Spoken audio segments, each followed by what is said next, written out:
আসসালামু আলাইকুম। দর্শক, আপনারা এই ছেলেটির ছবি দেখে অনেকেই হয়তো চিনে ফেলেছেন।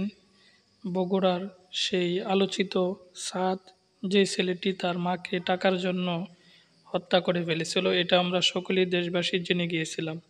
কিন্তু আসল ঘটনা হলো, এই ছেলেটি তার মাকে হত্যা করেনি, বরং ভাড়াটিয়ারা মিলে তার মাকে হত্যা করেছে, সেটি তার নামে চালিয়ে দেওয়া হয়েছে। মূল ঘটনা কি, শুনুন তার বাবার মুখে। তড়িঘড়ি করছে আর কি, তড়িঘড়ি করে আমার সেটা টর্চারিংও করছে। করার পরে তারা ব্রিফিং দিছে, ব্রিফিং দেওয়ার কারণে আমরা তো খুব হতবাক হয়ে গেছে। আমি কোনো সময় এটা বিশ্বাস করতে পারছিলাম না।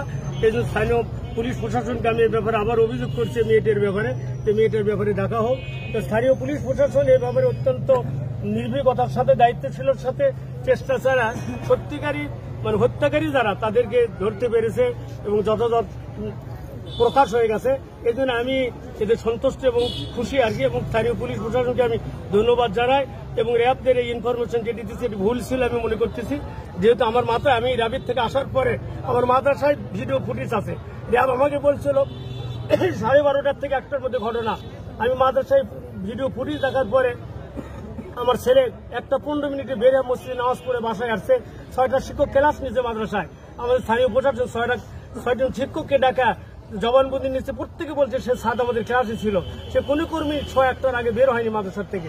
তো এটা জানার পরে আমি আরো বেশি উদ্বিগ্ন, আমার ছেলে করতেই পারে না।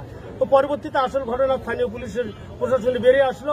এই জন্য আমি খুশি। আমি চাচ্ছি জনাব আজিজান, আমাদেরকে একটু প্রকৃত ঘটনাটা জানাবেন কিনা? এখন পর্যন্ত আপনি কি জানলেন? এই মাবিয়া যাকে এখন হত্যাকারী বলা হচ্ছে, আসলে এই ঘটনাটা এখন পর্যন্ত কি জানতে পেরেছেন? কারা ঘটালো এই ঘটনা?